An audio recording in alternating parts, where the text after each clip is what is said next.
In 1945, the United States made half of everything on Earth. Half. Today, 15%. China makes more. And right now in Beijing, in Paris, in Riyadh, people are reading that number and quietly rebuilding their entire future around it. For the first time since World War II, the world isn't planning around America. It's planning around its absence. They figured this out years ago. They've already moved their money, their alliances, their bets. And you're the last person on Earth to be told. Not because it's hidden, because the people whose job is to tell you have one word they're not allowed to say: decline. Because decline has a direction, and the direction is down. So they say headwinds, challenges, anything but the truth. I'm going to give you the truth, 10 signs, measured and documented, that the American empire is already falling, and that the rest of the world is already acting on. And by the end, you'll see what the people who understand this are quietly doing to stay standing. Because the most dangerous place to be during the fall of an empire is the last one inside it who still thinks nothing is changing. Number 10. The rest of the world has already concluded that the American empire is in decline, and for the first time since World War II, nations are openly planning for a future where Washington is not at the center, and you are the last person on Earth to be told. China-US Focus, one of the most influential geopolitical publications bridging Beijing and Washington, published an analysis in February 2026 with a thesis that would have been unthinkable in any mainstream publication 10 years ago. They wrote that the United States is undergoing a historically familiar phase of imperial decline, marked by internal dysfunction, economic overreach, and diminishing global credibility, alongside the rise of China and a broader shift toward a multipolar world order. And then they wrote the sentence that should have made every American put down their phone and think.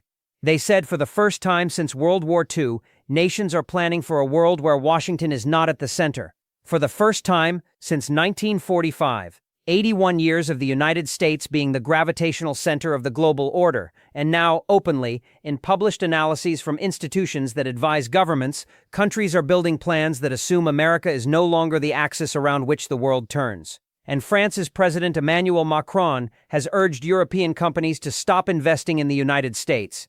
The president of one of America's oldest and closest allies is telling his country's businesses to redirect their capital away from America. That is not a diplomatic nuance. That is a strategic repositioning that reflects a judgment about where the future is and where it is not. And the Foreign Policy Institute confirmed in February 2026 that the decline is accelerating. Their analysis used IMF purchasing power parity data to document that China now leads the world with 20% of global economic output, while the United States has fallen to second at just 15%, and the European Union is a close third at 14%. 15%? The country that produced 50% of global economic output in 1945 now produces 15%. That is not a dip, that is not a cycle, that is a structural contraction from half the world's output to 1/7 in a single lifetime. And the decline was not sudden. It was a staircase. 50% in 1945, 40% in 1960, 25% by 1995, and 15% in 2026. Each step down was rationalized. After 1945, the decline was expected because the post-war recovery in Europe and Japan was inevitable. After 1960, it was explained as globalization distributing growth more evenly. After 1995, it was described as the natural consequence of China's rise, and at each step, the American public was told the decline was manageable, natural, and not a sign of anything structural. And now the country is at 15%. And the president of France is telling European companies to stop investing. And BRICS has more economic weight than the G7. And the dollar's reserve share is at a 30-year low. And every serious geopolitical institution on Earth is publishing analyses with titles that include the words decline and fall and end and post-American. And the American public, the 330 million people living inside the empire, are the last people on the planet to be informed that the empire is in decline, because the American media does not frame the story that way. It frames it as challenges and headwinds and transitions and competition. It does not use the word decline because the word decline implies a direction, and the direction is down, and down is the one thing that the narrative of American exceptionalism cannot accommodate. But the rest of the world is not bound by that narrative. The rest of the world is reading the data, comparing it to the historical pattern, and planning accordingly. And the plans they are making do not include the United States at the center. They include the United States as one of several powers in a world that has moved on. Number 9.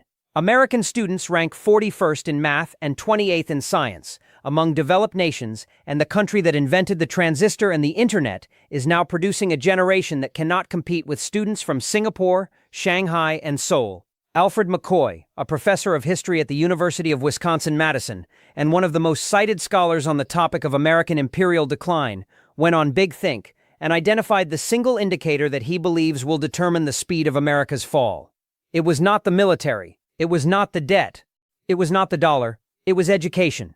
He pointed to the PISA rankings, the Program for International Student Assessment, which is the global standardized test administered to 15-year-olds in 80 countries by the OECD. And the numbers he cited should have triggered a national emergency and instead were treated as a routine statistic buried in an education policy report that nobody outside academia read.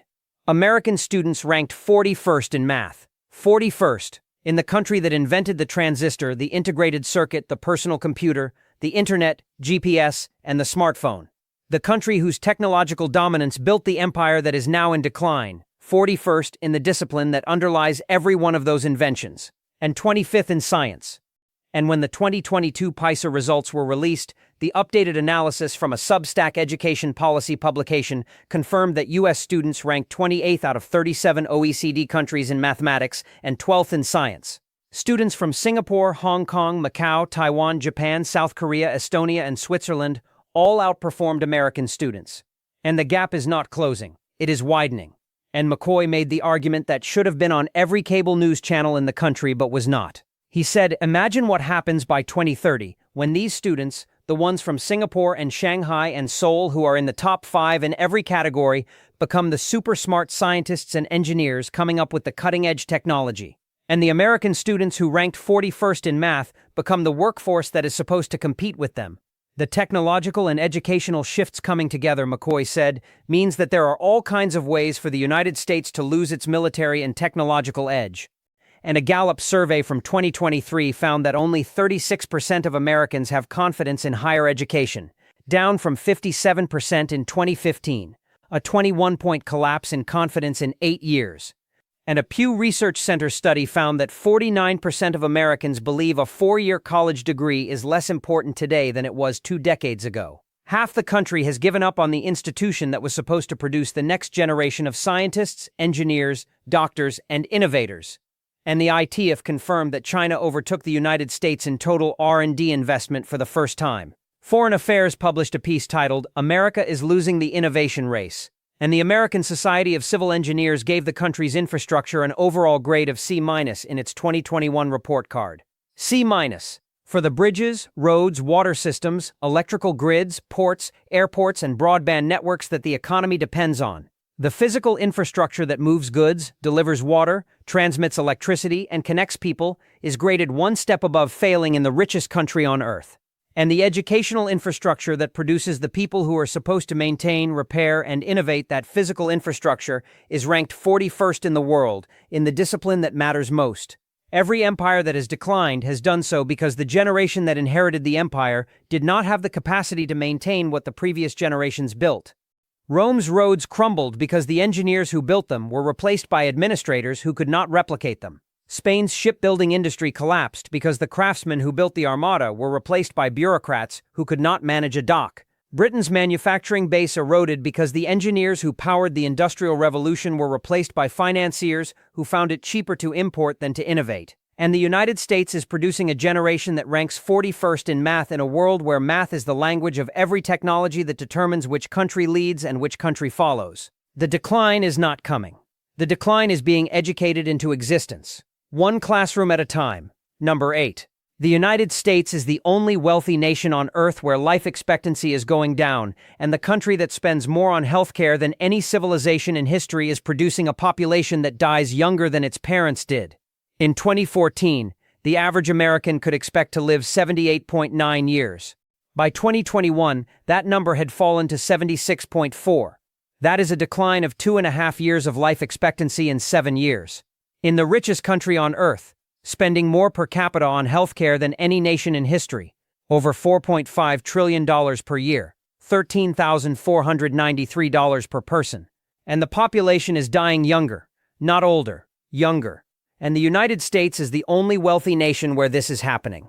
Every other G7 country, Germany, France, the United Kingdom, Canada, Japan, Italy, saw life expectancy dip during COVID and then rebound. The US dipped and did not recover. It stayed down. And in some states, it went lower. Mississippi's life expectancy is 74.4 years. West Virginia is 74.8. Alabama is 75.4. Those numbers are comparable to Mexico, Algeria, and Sri Lanka. And the causes of the decline are not mysterious. They are documented, and they read like a medical chart for a dying empire. Drug overdoses killed over 107,000 Americans in a single year, according to the CDC's most recent provisional data. That is more Americans dead from drugs in 1 year than were killed in the entire Vietnam War. The opioid epidemic, which was manufactured by pharmaceutical companies, distributed by corrupt distributors, and ignored by regulators, has killed over 700,000 since 1999. And it was joined by fentanyl, which is now the leading cause of death for Americans aged 18 to 45. The leading cause of death for the age group that is supposed to be building the future is a synthetic opioid manufactured in Chinese labs, pressed into pills in Mexican cartels, and shipped across a border that the most powerful military in human history has been unable to seal. And then there are the suicides. Approximately 49,000 Americans died by suicide in 2022, the highest number ever recorded. And the rate has been climbing for 2 decades. And the alcohol-related deaths, which the CDC estimates exceed 140,000 per year, making alcohol the third leading preventable cause of death in the country. Combined, these deaths of despair total 264,000 per year, and they are concentrated in the demographics that the empire needs most: working-age adults, men in their 30s, 40s, and 50s. The people who are supposed to be producing, earning, tax-paying, raising families, and sustaining the systems that hold the society together. And the healthcare system that consumes $4.5 trillion per year is not reducing these deaths, it is profiting from them. The pharmaceutical companies that created the opioid crisis now sell the addiction treatment medications. The hospitals that cannot prevent the suicides bill the emergency rooms that attempt to save the survivors.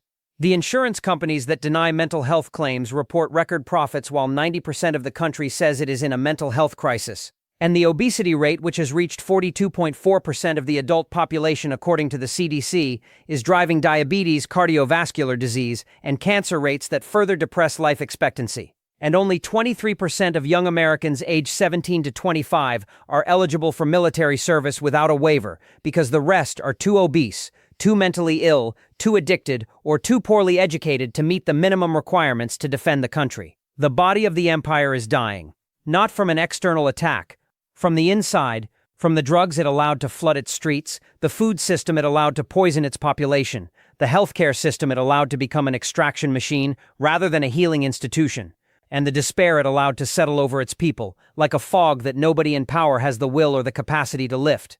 Every empire in history produced a population that was healthier at the peak than at the decline. Rome's citizens in the 1st century were taller and better nourished than its citizens in the 4th century. The average height of British conscripts declined measurably during the century of imperial overextension, and the United States is producing a generation that is fatter, sicker, more addicted, more depressed, and shorter-lived than the one before it. That is not a healthcare problem, that is a civilizational marker. And it says decline. Number 7. Historians have a name for what the United States is doing in Iran right now, and the name is micro-militarism, and it is the single most reliable indicator that an empire has entered terminal decline. Alfred McCoy, the historian who has spent decades studying the mechanisms of American imperial power, identified a phenomenon that historians of empire call micro-militarism. It is the pattern in which a declining empire, feeling the sting of its contracting influence, plunges into ill-advised military adventures that are intended to demonstrate power, but instead accelerate the decline they were meant to reverse. The Nation published McCoy's analysis, and it reads like a blueprint written in advance for Operation Epic Fury. He wrote that counterintuitively, as their power wanes, empires often plunge into ill-advised military misadventures. This phenomenon seems to involve psychologically compensatory efforts to salve the sting of retreat or defeat by occupying or attacking new territory. Psychologically compensatory. That phrase is the key. The military action is not strategic, it is emotional. It is the empire, proving to itself that it is still capable of projecting power at the exact moment that projecting power is the thing it can least afford to do. And the Iran war fits the pattern with a precision that should disturb every historian who reads the operational data. The United States launched Operation Epic Fury on February 28, 2026, initiating a military conflict against a country that controls one side of the most important energy choke point on Earth. The Strait of Hormuz has been closed for over 100 days. Brent crude peaked at $138 per barrel and just surged to $97.67 after direct Israel-Iran missile strikes. The war costs $1 billion per day. The cost ratio is 200 to 1. Iran fights asymmetrically with drones, mines, and missiles that cost thousands of dollars against American precision-guided munitions and carrier strike group operations that cost millions. And the strategic objective, regime change or nuclear disarmament, has not been achieved and shows no signs of being achievable through military means. And the economic blowback has been catastrophic. The strait closure has spiked oil and gas prices globally. The national average for gas reached $4.55 on Memorial Day. Diesel hit a record $6.30 in Chicago. The SPR has been drained to 1983 levels. Cushing is weeks from operational lows. The hidden war tax on every American household is $2,800 to $4,500 per year. And the war is accelerating devalorization because every sanctioned country is building financial infrastructure to bypass the dollar. BRICS now has $25 trillion flowing through CIPS.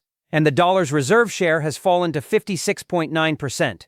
The war was supposed to demonstrate American power. Instead, it demonstrated American vulnerability. It showed the world that closing a single waterway can paralyze the American economy. It showed BRICS that the dollar can be bypassed. It showed Iran's allies that asymmetric resistance can bleed a superpower faster than the superpower can bleed them. And it showed 330 million Americans that their government will spend $1 billion a day on a war they did not ask for, while telling them the economy is fine as they stand at a gas pump watching the numbers climb past $70. Spain did the same thing. When the Spanish Empire was declining in the late 16th century, it launched the Armada against England in 1588. The Armada was supposed to reassert Spanish dominance over the seas. It was the largest naval expedition in history at that time, and it failed catastrophically. The defeat did not cause the decline. The decline caused the expedition.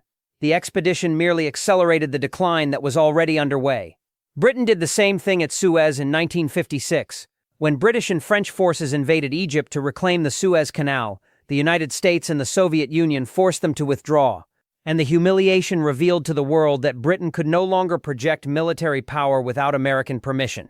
Suez did not cause the end of the British Empire. The end of the empire caused Suez. The invasion was the micro-militarism of a power that could not accept its own contraction. And the Iran war is America's Suez. It is the military misadventure of a declining empire that cannot accept that the era of unchallenged dominance is over. And every day the war continues, the decline it was supposed to reverse gets worse. That is the trap of micro-militarism. The cure is the disease. And the empire cannot stop taking it, because stopping the war means admitting the decline, and admitting the decline is the one thing an empire in decline cannot do. Number 6. America's allies are not standing behind it anymore. They are standing to the side, hedging their bets, building alternative partnerships, and quietly preparing for a world where the phone call from Washington no longer matters. Chatham House, the most prestigious foreign affairs think tank in the United Kingdom, published an analysis describing the emerging global order as multiplexity, a world where no single nation or cluster of powers dominates, where countries hedge rather than align, avoiding rigid alliances, and instead choosing partners based on deals rather than ideology. And that word, hedging, is the most dangerous word in the geopolitical vocabulary for a declining empire. Because hedging means your allies are not your allies anymore. They are your options, and options can be exercised in either direction.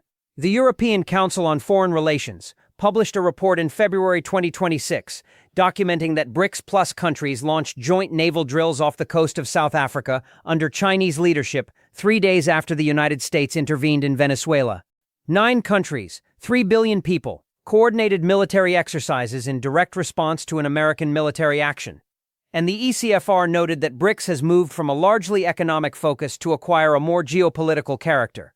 That is not a trade bloc anymore. That is a power alliance, and it includes countries that were once firmly in the American camp: Saudi Arabia, the UAE, Egypt, Indonesia, These are countries that received American military aid, hosted American bases, and aligned with American foreign policy for decades. And they joined BRICS, not because they hate America, because they looked at the math and concluded that the American alliance is becoming less valuable than the alternatives. Saudi Arabia, which has been the cornerstone of the petrodollar system since 1974, is now selling oil to China in yuan. The deal that Henry Kissinger struck with King Faisal, the agreement that recycled Saudi oil revenues back into treasury bonds and guaranteed American military protection in exchange for dollar-denominated oil sales, is unraveling. And when Saudi Arabia sells oil in yuan, the demand for dollars on the global market falls. And when dollar demand falls, the cost of borrowing for the U.S. government rises. And the alliance system that sustained the empire for 80 years becomes the alliance system that used to sustain it. And Brookings published an analysis titled Peril and Possibility, documenting that India, Brazil, South Africa, Turkey, Saudi Arabia, the Gulf states, and many other countries have wealth and power and their own trading networks, and individually in some cases, as well as collectively, they have the means to counterbalance the United States and China. Counterbalance. The countries that were supposed to be in America's orbit now have the means to counterbalance America itself. And Japan, which has been the most loyal American ally in Asia since 1945, is recalibrating. It is increasing its own military spending to 2% of GDP. It is building independent defense capabilities. It is diversifying its trade relationships, not because it wants to leave the alliance, because it is not certain the alliance will hold. And Germany, which has been the anchor of NATO in Europe, has initiated its largest military buildup since reunification, not to support American operations, to build European strategic autonomy. And France's Macron has repeatedly stated that Europe must not be a vassal of the United States and must build its own capacity for defense and diplomacy. The Allies are not leaving noisily, they are leaving quietly. Through defense diversification, trade reorientation, currency hedging, diplomatic multi-alignment, and the kind of polite, bureaucratic distancing that does not make headlines but changes the architecture of global power over a decade. And the empire that depended on 70 allied nations to project power, to maintain bases, to enforce sanctions, to secure trade routes, and to legitimize its interventions, is discovering that alliances built on dependence dissolve when the dependence shifts. And the dependence is shifting. Toward China, toward BRICS, toward a multipolar order where Washington's phone call is one of several and no longer the one that decides. Number 5. The American Society of Civil Engineers graded the country's infrastructure C-, and that grade would be an F in any other developed nation because no other wealthy country on Earth has bridges collapsing and water systems poisoning children, and a power grid that was 4 minutes from killing 26 million people. The American Society of Civil Engineers publishes a report card for American infrastructure every 4 years.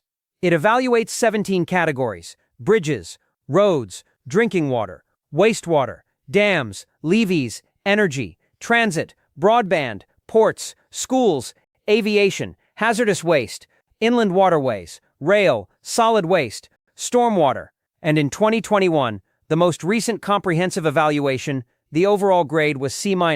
Not a single category received an A. Not one. Bridges received a C. Drinking water received a C-. Wastewater received a D+. Dams received a D. Levees received a D. Energy received a C-. Transit received a D-. Stormwater received a D. The systems that deliver water to your faucet, remove waste from your home, keep the lights on, protect your community from flooding, and move you from one place to another are graded at or near failure in the wealthiest country in the history of civilization. And the investment gap, the difference between what the infrastructure needs and what the country is spending on it, was estimated at $2.59 trillion over a 10-year period. $2.5 trillion. And the bipartisan infrastructure law that was passed in 2021 allocated approximately $1.2 trillion over 5 years. That closed less than half the gap, and much of that money has been delayed, redirected, or consumed by cost inflation that has made every project more expensive than originally estimated because the same diesel prices and labor shortages and material costs that are hitting every other sector of the economy are hitting infrastructure construction. And the examples of what C- infrastructure looks like in real life are not abstract. They are visceral. In 2021, a condominium in Surfside, Florida collapsed at 1:30 in the morning, killing 98 people in their sleep. Investigations revealed that structural deficiencies had been documented years before the collapse, and the repairs had been deferred because the cost was too high. 98 people died because a building that needed repair was not repaired because the money was spent elsewhere. In 2022, the water system in Jackson, Mississippi, a city of 150,000 people, partially collapsed and residents were placed under a boil water advisory for 225 days. Yale's 2026 study found lead in 41% of tested sites, even after the system was declared repaired. In 2021, the Texas power grid came within 4 minutes and 37 seconds of a total collapse during Winter Storm Uri. 26 million people, over 200 dead, $130 billion in damage. And a state audit published in August 2025 found that the winterization reforms mandated after the disaster had not been properly implemented. The grid that almost killed 26 million people was not fixed, and a 2023 dam failure in Black Earth, Wisconsin, forced evacuations and destroyed downstream property. And every year, water mains break approximately 250,000 times in the United States, according to the American Water Works Association, losing an estimated 6 billion gallons of treated drinking water per day through leaking pipes. 6 billion gallons per day. Enough to supply the daily needs of every person in the state of California. Lost through pipes that were installed 50, 80, or 100 years ago and have not been replaced. And China-US Focus's February 2026 analysis stated it directly: infrastructure is decaying. Two words that every engineer in the country knows are true and that no politician wants to campaign on because the fix costs $2.59 trillion, and the only way to fund it is through borrowing that increases the $39 trillion debt or through taxes that no elected official will survive proposing. Every empire that has declined did so partly because it stopped maintaining the physical systems that connected its economy. Rome's roads and aqueducts deteriorated as military spending consumed the budget. Spain's ports and shipyards degraded as colonial wealth was spent on wars rather than infrastructure. Britain's industrial infrastructure aged without replacement as finance replaced manufacturing. And the United States in 2026 is graded C- on a scale where D is failing. And the water that comes out of your faucet, the bridge you drive over, the grid that powers your home, and the levee that stands between your neighborhood and the river are all operating on borrowed time. And borrowed time is the defining resource of a declining empire. Number 4. The dollar has lost 14 percentage points of global reserve dominance in 24 years, and the decline is accelerating because every country that the United States sanctioned learned the same lesson. Any currency that can be weaponized against you is a currency you must replace. In 2001, 71% of global foreign exchange reserves were held in US dollars. By 2025, that share had fallen to 56.9%. That is a loss of 14.1 percentage points in 24 years. And the decline is not linear, it is accelerating. The steepest drops have occurred in the last 5 years, coinciding with the weaponization of the dollar through sanctions against Russia after Ukraine, through secondary sanctions targeting any entity that transacted with sanctioned parties, and now through the Iran war and the Hormuz closure that has destabilized the global energy market. And the countries that were sanctioned did exactly what any rational actor would do when a weapon is pointed at them. They built an alternative. China's CIPS, the cross-border interbank payment system, now processes approximately $25 trillion per year. That is a parallel financial plumbing system operating outside of SWIFT, outside of the dollar, and outside of American control. And central banks around the world are buying gold at the fastest rate since records began. They are not buying gold because they love gold. They are buying gold because gold is the one reserve asset that cannot be frozen, sanctioned, or confiscated by the United States Treasury. Every ounce of gold in a central bank vault is an ounce of sovereignty that Washington cannot touch. And BRICS, which now includes Brazil, Russia, India, China, South Africa, Egypt, Ethiopia, Indonesia, Iran, and the UAE, has more aggregate economic weight in purchasing power parity than the G7. The 18th BRICS Summit is being hosted by India in 2026. The bloc is actively discussing alternative trade settlement mechanisms, commodity pricing in non-dollar currencies, and the creation of a BRICS-denominated reserve asset that would give member nations a portfolio alternative to the dollar. And the petrodollar system that has been the backbone of dollar demand since 1974 is fracturing. Saudi Arabia has begun accepting yuan for oil sales to China. The UAE is settling energy trades in local currencies. Russia sells its oil exclusively in rubles and yuan. And the percentage of global oil trade denominated in dollars has fallen from over 80% a decade ago to approximately 60% and declining. And the Federal Reserve's own data shows that the dollar's share of global trade invoicing has been declining as well, with the euro and the yuan gaining share in regions where they were once negligible. And here is what this means for the American empire in concrete terms. The dollar's reserve status is not a bragging right, it is the engine of imperial power. It is the thing that allows the United States to borrow at lower interest rates than any other country, to run $2 trillion annual deficits without triggering a currency crisis, to import more than it exports year after year, and finance the difference by selling treasury bonds to foreign governments that need dollars for trade, to impose sanctions that weaponize access to the financial system, and to maintain a military that costs $886 billion per year, funded by debt that the world willingly absorbs because the dollar is the reserve currency. When the dollar loses that status, every one of those capabilities contracts, the borrowing costs rise, the deficits become unfinanceable, the imports become more expensive, the sanctions lose their teeth, and the military that depends on the debt that depends on the dollar can no longer be sustained at its current scale. Britain experienced this exact sequence between 1945 and 1971. The pound was devalued. The borrowing costs rose. The military withdrew from east of Suez. The bases closed. The empire dissolved. Not because it was conquered, because the currency that financed it lost the world's confidence. And the dollar is on the same trajectory, at 56.9% and falling. The decline is not a prediction. It is a measurement, published by the International Monetary Fund, updated quarterly, going down. Number 3. The United States government has a 7% public confidence rating, an 88 million person voter abstention problem, and a political system that is structurally incapable of addressing a single one of the crises documented in this video.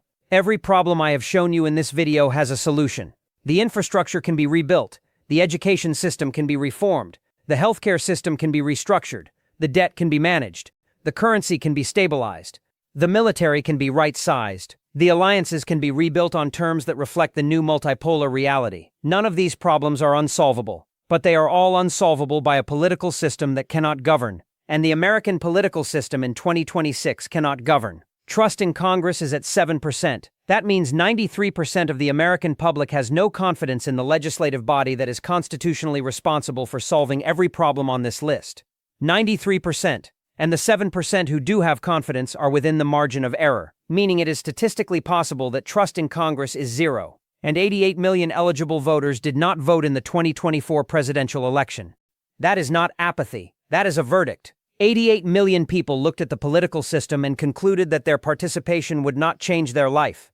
And the people who do participate are choosing between parties that have become performance machines optimized for fundraising and media attention rather than governance.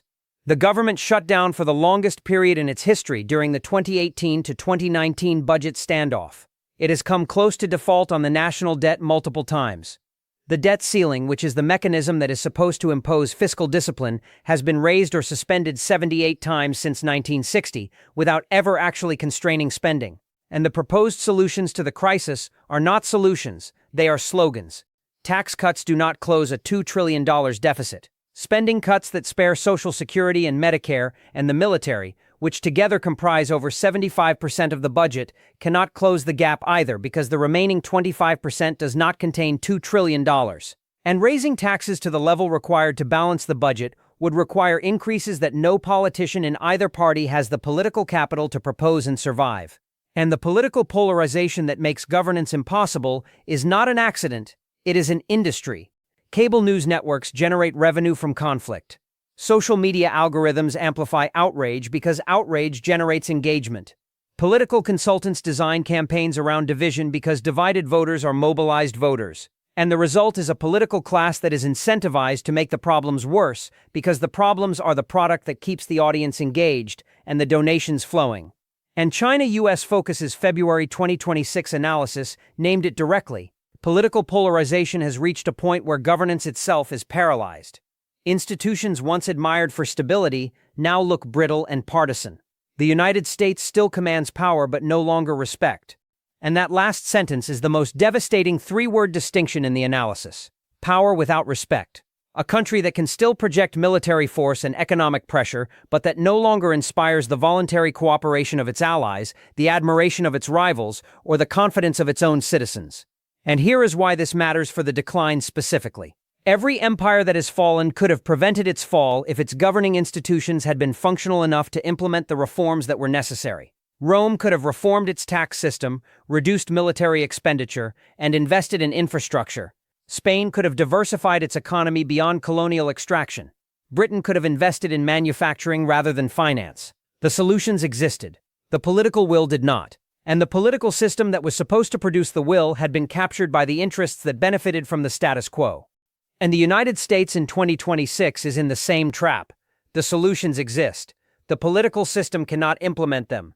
The institutions that are supposed to course-correct the empire have been captured by the forces that profit from the decline. And the 7% confidence rating is not a criticism. It is a diagnosis. It says the immune system of the republic, the system that is supposed to detect problems and respond with reforms, has failed. And an empire whose immune system has failed does not recover from the diseases it contracts. It accumulates them, one after another, until the accumulated weight exceeds what the structure can bear. And the structure gives way. Number 2. The difference between a country in trouble and an empire in decline is that a country in trouble can reform its way out, and an empire in decline has passed the point where reform is possible without dismantling the thing that made it an empire. There is a question that I know some of you are asking right now, and it is the most important question you could ask. Can this be fixed? Can the decline be stopped? Can the United States reform its way back to dominance? And the honest answer, the one that nobody running for office will ever give you, is that it depends on what you mean by fixed. If fixed means reversing the decline and restoring the United States to the position it held in 1991 when it was the sole superpower on a unipolar planet with no rival, no alternative financial system, no competing currency, no peer military, and no bloc of nations capable of counterbalancing its power, then no, that version of America is gone. It is not coming back. And the reason it is not coming back is not that the country made bad decisions, although it did. It is that the rest of the world grew up. China's rise was not an American failure. It was 1.4 billion people gaining access to education, technology, capital, and global markets, and doing what any population does when it has the tools to compete. India's emergence was not caused by American decline. It was caused by Indian investment in technology, education, and entrepreneurship over 3 decades. Brazil, Indonesia, Turkey, Saudi Arabia, South Africa, Nigeria, Mexico, none of these countries rose because America fell. They rose because the conditions that allowed America to dominate, a post-war world where every other industrial economy was destroyed and the US was the only one standing, were temporary. And temporary advantages produced temporary dominance, and the dominance was always going to end. The only question was when and how, and the when is now, and the how is everything I have shown you in this video. The military overextension that costs more than the economy can sustain, the currency debasement that has eroded 97% of the dollar's purchasing power, the $39 trillion debt that generates $1 trillion in annual interest, the loss of manufacturing capacity that left the country unable to produce what it consumes, the social decay that is killing 264,000 people a year through despair, the infrastructure graded C-, the education system ranked 41st in math, the life expectancy that is going down instead of up, the allies who are hedging, the dollar's reserve share at a 30-year low, and the political system at 7% confidence that cannot address a single one of these problems because addressing them would require dismantling the structures that the people in power benefit from maintaining. And here is the distinction that matters. Fixing the country is possible. Fixing the empire is not, because the empire is the architecture of dominance. It is the 750 bases. It is the reserve currency privilege. It is the trade rules designed in Washington. It is the sanctions regime. It is the military that secures shipping lanes so that American consumers get cheap goods, and reforming that architecture means reducing it. Closing bases, accepting a multipolar world, allowing other currencies to share the reserve function, accepting that American workers will compete on skill alone without the imperial premium that inflated their wages for 80 years. And no political movement in the United States is proposing that, because proposing it means admitting the decline. And admitting the decline means losing the next election.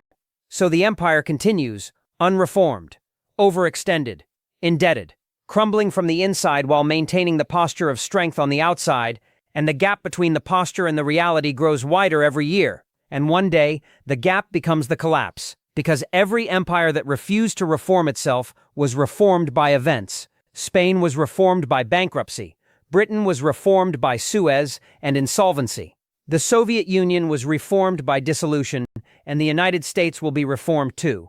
The only question is whether the reform happens through deliberate policy choices made by a functioning government, which would require a political system that is not paralyzed, or whether it happens through a crisis that forces the reform upon a population that was never warned it was coming. And given that the political system has 7% confidence and 88 million people who do not participate, and a debt ceiling that has been raised 78 times without ever constraining spending, the deliberate path seems unlikely. Which leaves the other one. Number 1. The American empire is in decline. The American people are not, and the ones who understand the difference are the ones who will still be standing when the dust settles. I have spent this entire video documenting the decline of the American empire, and I want to be very precise about what I mean because precision matters here more than in any other video I have ever made. The empire is declining. The country is not ending. The people are not disappearing. The land is not sinking into the ocean. The 330 million human beings who live inside the borders of the United States will still be here tomorrow and next year and 10 years from now. What is changing is the system, the architecture of global dominance that was built after World War II, that was funded by the reserve currency, sustained by the military, reinforced by the alliance network, and legitimized by an economy that once produced half of everything the world consumed. That system is contracting, and the contraction will change the terms of your life. The wages that were inflated by the imperial premium will adjust downward relative to global competitors. The imports that were kept cheap by the reserve currency will become more expensive. The military that secured the trade routes will reduce its footprint. The government that funded itself through borrowing at artificially low rates will face higher costs and harder choices. And the standard of living that Americans have taken for granted, the one that was partly earned through productivity and partly subsidized by imperial architecture, will reset to reflect what the domestic economy alone can support. And that reset will be painful. It will be disorienting. It will feel like loss because it is loss. The loss of a position that the country held for 80 years and that most Americans assumed was permanent, but it is not the end. Spain did not end when its empire fell. It became a country instead of an empire. It still exists. Its people still live, still work, still raise families, still create art, still build communities. Britain did not end when its empire dissolved. It went through 20 difficult years and emerged with a national identity that was no longer dependent on ruling the world. It built the NHS. It experienced a cultural renaissance. It remained one of the wealthiest and most influential nations on Earth, just not the empire it once was. And the Soviet Union's dissolution was catastrophic for a generation, but Russia rebuilt, the Baltic states flourished, and the people who survived found new systems, new identities, and new ways of living that did not require the empire to function. And the United States will do the same. Not because it is destined to, because you will make it happen. You, personally. Not Washington. Not Wall Street. Not the algorithm. Not the empire. You, and what you build in the next 5 to 10 years, is the thing that determines whether the transition is survivable for your family or whether it is the kind of free fall that the thumbnail of this video describes. Pay off your debt. Build your food supply. Learn skills that the post-imperial economy will value. Plumbing, welding, carpentry, cooking, teaching, nursing, repair, growing food. The trades that cannot be outsourced, automated, or devalued by a declining currency. Build your cash reserve. Reduce your dependence on every system that is contracting. Drive less. Grow something. Fix things instead of replacing them. Cook from scratch instead of ordering delivery. Every act of self-reliance is a brick in the wall between your family and the contraction that is coming. And know your neighbors. I have said it in every video. I will keep saying it because it is the most important thing I have ever said on this channel. The empire is a system. Systems fail. People do not fail when they have community. The neighbor with the generator. The friend with the garden. The coworker who can carpool. The church group that checks on the elderly. The block that organizes. The street that communicates. That is the infrastructure that survives the decline of every empire in every century in every corner of the world. Not the military, not the stock market, not the GDP. The people who chose to stay and build while the empire contracted around them. You can be one of those people. You can start today, not with panic, not with fear, with the quiet, steady, unglamorous work of building a life that does not need the empire to sustain it. A life rooted in skill, in community, in self-reliance, and in the understanding that the world is changing and the people who change with it are the ones who survive. The American empire is in decline. It will get harder before it gets easier. but the people inside the empire are not in decline unless they choose to be. And you are choosing right now by watching this video, by reading the data, by facing the reality, to not decline with it.